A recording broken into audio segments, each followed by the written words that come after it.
Assalamualaikum warahmatullahi wabarakatuh. Ketemu lagi dengan saya di Babat Nusantara. Pada kesempatan kali ini saya akan membawakan sebuah kisah tentang cinta sejati penguasa Mataram kuno pemersatu dua wangsa. Seperti apakah ceritanya? Simak video ini hingga selesai.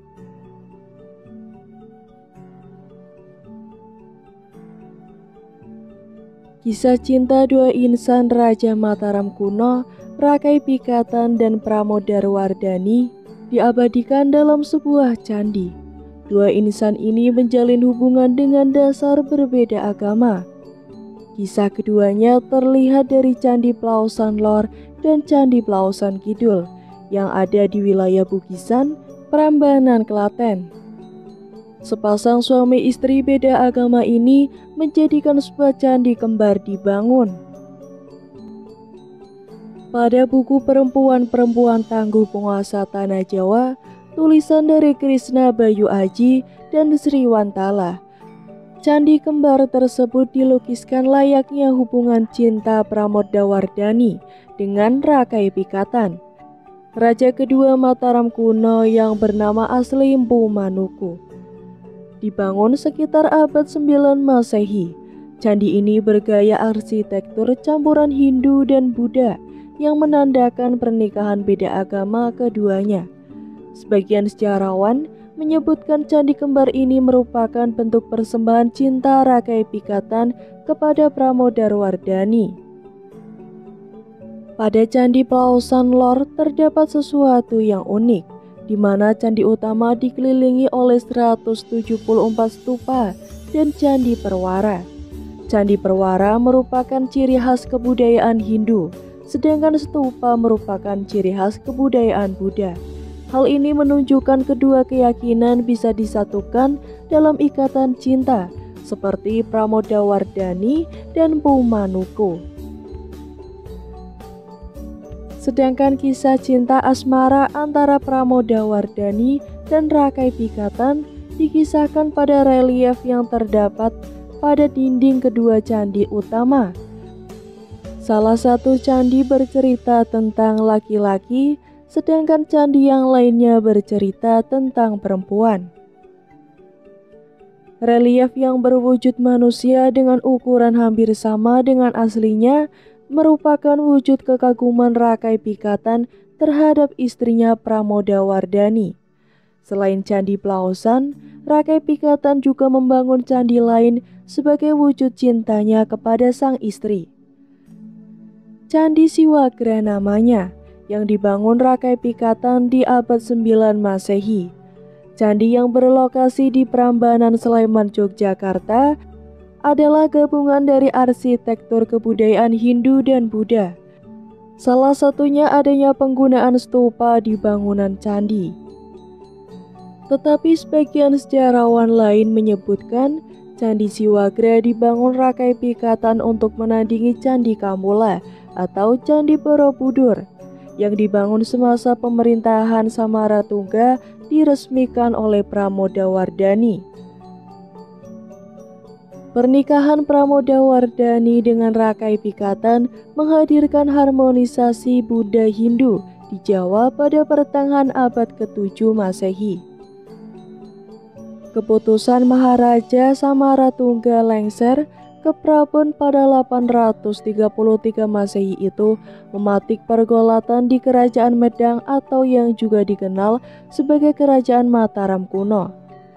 Samaratungga sebenarnya sudah menunjuk penggantinya, namun ada yang tidak terima dan merasa tidak berhak melanjutkan tahta kerajaan terbesar di Jawa tersebut. Pramodawardhani lah yang ditetapkan sebagai putri mahkota Mataram. Nantinya, sang putri berhasil memenangkan persaingan berkat bantuan suaminya yang berbeda agama, yaitu Rakai Pikatan. Duet keduanya menghasilkan toleransi beragama antara Buddha dan Hindu di tanah Jawa, meski harmonisasi itu tidak berlangsung lama. Orang yang tidak terima dengan pengangkatan Pramodawardhani sebagai penerus Singgasana Samaratungga adalah Balaputradewa. Ada dua teori mengenai tokoh ini. Teori pertama menyebutkan Balaputradewa dan Pramodawardhani merupakan adik kakak. Samaratungga menetapkan anak pertamanya, yaitu Pramodawardhani, sebagai penerusnya. Penunjukan ini ditentang Balaputradewa yang merasa lebih berhak menjadi raja karena ia seorang laki-laki meskipun bukan anak tertua, sehingga terjadilah perang saudara untuk merebutkan tahta Medang atau Mataram kuno. Berdasarkan penelusurannya, Balaputradewa bukanlah adik Pramodawardhani, melainkan saudara Samaratungga. Dengan kata lain, Balaputradewa adalah paman Pramodawardhani yang merasa lebih pantas mengambil alih kekuasaan karena Samaratungga tidak punya anak laki-laki. Terlepas dari perbedaan versi antara dua teori tersebut, yang jelas terjadilah pertikaian sengit antara dua kubu itu. Dalam menghadapi Balaputradewa, Pramodawardhani dibantu suaminya yang bernama Rakai Pikatan. Balaputradewa akhirnya kalah sehingga terpaksa menyingkir ke Sumatera. Ia kemudian mewarisi kerajaan Sriwijaya dari kakeknya Dharmasetu. Diyakini Dharmasetu berputrakan Samadagwira, yang tidak lain adalah ayahanda Samaratungga dan Balaputradewa. Pernikahan Pramodawardhani dan Rakai Pikatan cukup unik. Pasangan ini berbeda agama dan berasal dari dua dinasti besar di Jawa. Dalam pengantar sejarah kebudayaan Indonesia, menyebutkan Pramodawardhani dari wangsa Sailendra, memeluk Buddha aliran Mahayana, sedangkan Rakai Pikatan adalah pangeran dari wangsa Sanjaya yang beragama Hindu aliran Shiva. Boleh jadi Pramodawardhani adalah ratu pertama yang tercatat dalam sejarah Indonesia melakukan perkawinan lintas agama. Baru 3 abad kemudian, Ken Arok Raja Singasari, penganut Hindu, mengawini Ken Dedes yang beragama Buddha. Dinasti Sanjaya dan Sailendra sebenarnya saling bersaing. Wangsa Sanjaya pernah berkuasa di tanah Jawa dan harus berakhir pada masa pemerintahan Rakai Panangkaran pada tahun 770 sampai 792 Masehi, yang kemudian beralih ke wangsa Sailendra. Rakai Panangkaran adalah keturunan Ratu Sima 674 sampai 732 Masehi, penguasa Jawa dari Kerajaan Kalingga. Perkawinan Pramodawardhani dengan Rakai Pikatan disebut-sebut sebagai momen bersatunya dua keluarga besar yang sebelumnya berseteru. Persatuan dua wangsa ini tentu saja berdampak positif terhadap toleransi beragama antara pemeluk Buddha dan Hindu di Jawa kala itu. Agama Buddha masih lebih dominan pada dekade awal abad ke-7. Salah satu buktinya adalah Candi Borobudur. Kompleks candi besar di kawasan yang kini termasuk wilayah Kabupaten Magelang ini dibangun pada era Samaratungga. Namun yang meresmikan Borobudur adalah putrinya, Pramodawardhani, tahun 824 Masehi. Setelah Pramodawardhani resmi bertahta sejak 833 Masehi, didampingi Rakai Pikatan, nuansa toleransi beragama semakin terasa. Pramodawardhani mengizinkan sang suami merintis dibangunnya candi-candi Hindu di wilayah kekuasaan kerajaannya. Sebaliknya, Rakai Pikatan pun tak segan-segan membantu pendirian candi-candi umat Buddha. Bahkan ia turut menyumbang pembangunan candi-candi Buddha tersebut, termasuk di wilayah Pelaosan dekat Prambanan, kini perbatasan antara Yogyakarta dan Kabupaten Klaten. Candi-candi di Pelaosan yang diperuntukkan bagi pemeluk Buddha didirikan secara gotong royong antara para penganut agama Buddha dengan orang-orang beragama Hindu. Situasi ini menunjukkan betapa padu dan damainya pemeluk dua agama berbeda di bawah naungan Pramodawardhani sebagai Ratu Mataram kuno saat itu. Seiring berjalannya waktu, Rakai Pikatan ternyata lebih berpengaruh dalam menjalankan pemerintahan dibandingkan dengan istrinya, Pramodawardhani. Beberapa referensi bahkan menyebutkan bahwa sebenarnya Rakai Pikatan mengusung misi khusus dalam pernikahannya dengan Pramodawardhani. Asmito dalam sejarah kebudayaan Indonesia menyebutkan bahwa Rakai Pikatan sejatinya ingin melenyapkan kekuasaan Sailendra. Untuk mencapai maksud tersebut, maka ia menikahi Pramodawardhani dan juga akhirnya berhasil mendekap Bala Putra Dewa. Dua orang itu menjadi sasaran utama karena merupakan kandidat pewaris tahta dinasti Sailendra. Setelah berhasil mengusir Bala Putra Dewa dan memikat hati Pramodawardhani, sekaligus turut memimpin kerajaan milik Wangsa Sailendra, Rakai Pikatan mulai menanamkan pengaruh dan sedikit demi sedikit mengambil alih kendali kekuasaan. Meskipun itu dilakukannya dengan sabar selama bertahun-tahun. Salah satu manuver Rakai Pikatan untuk menunjukkan bahwa pengaruhnya di Kerajaan Medang semakin kuat adalah dengan memindahkan pusat pemerintahan yang semula berada di Mataram sekitar Yogyakarta ke daerah Kedu dekat Temanggung, Jawa Tengah. Selain itu, Rakai Pikatan juga memprakarsai pembangunan Candi Prambanan yang merupakan candi Hindu termegah di Jawa. Beberapa sejarah berpendapat bahwa tujuan dibangunnya Prambanan adalah untuk menandingi Borobudur yang merupakan simbol kebesaran agama Buddha. Ahli epigrasi Jawa asal Belanda menyebutkan bahwa pembangunan Candi Prambanan merupakan bentuk perebutan kekuasaan dinasti Sailendra dan kebangkitan kembali dinasti Sanjaya. Tentang hal ini, konsolidasi dinasti Rakai Pikatan menandai permulaan zaman baru yang mesti diresmikan oleh pembangunan sebuah kompleks percandian besar. Percandian atau kompleks candi besar yang dimaksud adalah Candi Prambanan. Belum diketahui secara pasti kapan tepatnya Pramodawardhani meninggal dunia, tapi diperkirakan pemerintahannya berakhir pada 856 Masehi, dan di tahun-tahun terakhirnya itu kendali kekuasaan sudah beralih pada Rakai Pikatan.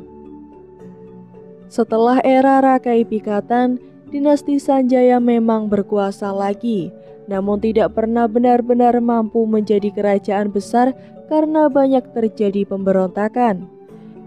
Hingga akhirnya usai era Rakai Bawah tahun 924 sampai 929 Masehi, keturunan Rakai Pikatan, kerajaan Medang diperintah oleh menantunya yakni Mpu Sindok.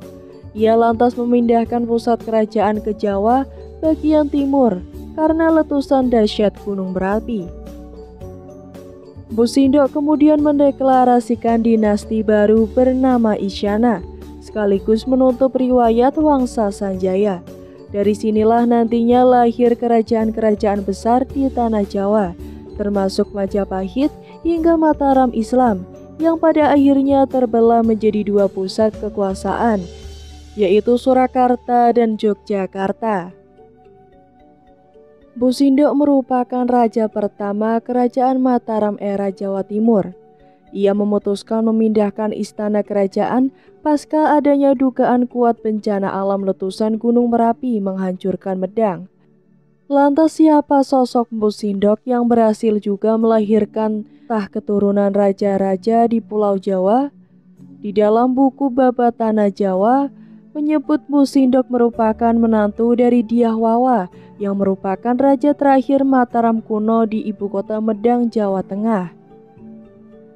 Dyah Wawa naik tahta raja tak lepas dari peran Mpu Sindok yang membantunya dalam menggulingkan tahta Dyah Tulondong. Saat Dyah Wawa menjabat sebagai raja, sebagaimana dikutip dari buku 13 raja paling berpengaruh sepanjang sejarah kerajaan di Tanah Jawa, tulisan dari Sri Wantala. Bu Sindok diberi jabatan Rakyan Mahapati Hino. Bahkan karena dukungan penuh dan bantuan yang diberikan Bu Sindok kepada Dyahwawa, akhirnya Bu Sindok dinikahkan dengan putri Dyahwawa yang bernama Triwadi Mpu Kepi. Dari hasil pernikahan inilah Bu Sindok mempunyai putri bernama Sri Isana Tunggawijaya yang kemudian dinikahkan dengan Pangeran Bali bernama Sri Lokapala. Pernikahan tersebut kemudian melahirkan Makutha Wangsawadana yang kemudian memiliki putri bernama Mahendradatta yang tak lain ibu dari Airlangga. Sementara ayah dari Airlangga adalah Udayana Warmadewa yang merupakan Raja Bali, di mana pada beberapa prasasti disebut Mahendradatta atau Gunapriya disebut lebih dulu sebelum suaminya. Hal ini mengesankan bahwa kedudukan Mahendradatta lebih tinggi daripada Udayana. Bisa jadi saat itu Bagi merupakan negara bawahan Jawa. Penaklukan Bali sendiri diperkirakan terjadi semasa pemerintahan Dyah Balitung sekitar tahun 890 sampai 900 Masehi. Kembali ke kiprah Mpok Sindok. Selepas pernikahannya dengan Sri Wardani Mpu Kepi, keberuntungan mengayomi Mpu Sindok. Pasalnya pada tahun 928 Masehi, Gunung Merapi meletus menghancurkan Istana Medang dan membuat sang Raja Dyahwawa diduga kuat turut terkubur di dalamnya. Mpu Sindok pun menobatkan dirinya sebagai Raja Mataram, tetapi ia memindahkan pusat pemerintahan Mataram di Tamlang berdasarkan prasasti Truyan pada 929 Masehi. Mpu Sindok naik tata menjadi raja bergelar Sri Maharaja Rakai Hino Sri Isana Wikramatunggadewa pada tahun 928 sampai 947 Masehi. Saat memerintah ia didampingi dengan seorang Rakai Mahapati Hino yang bernama Mpu Sasara. Saat memerintahkan sebagai Raja Mataram inilah Mpu Sindok terkenal sebagai raja yang adil dan bijaksana. Ia selalu berusaha untuk memakmurkan kehidupan seluruh rakyatnya. Mpu Sindok menjadi penganut agama Hindu yang taat, tapi ia sangat menjaga toleransi terhadap umat agama lain. Sebagai buktinya, Mpu Sindok memberikan penghargaan Desa Wajang sebagai Sima Swasantara kepada seorang pujangga bernama Sri Sambara yang menulis kitab Buddha aliran Tantrayana bertajuk Sang Hyang Kamahayanikan.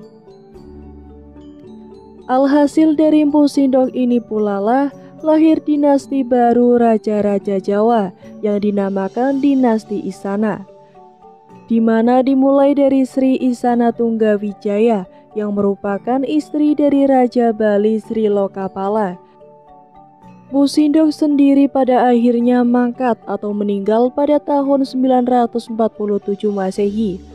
Arwahnya lantas dicandikan di Isana Braja atau Isana Brawana.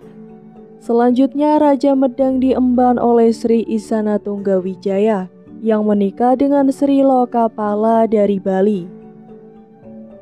Demikianlah kisah cinta beda agama antara Pramodawardhani dan Rakai Pikatan. Sekian dari saya, jangan lupa untuk klik like, komen, subscribe channel ini agar tak ketinggalan cerita menarik lainnya. Wassalamualaikum warahmatullahi wabarakatuh.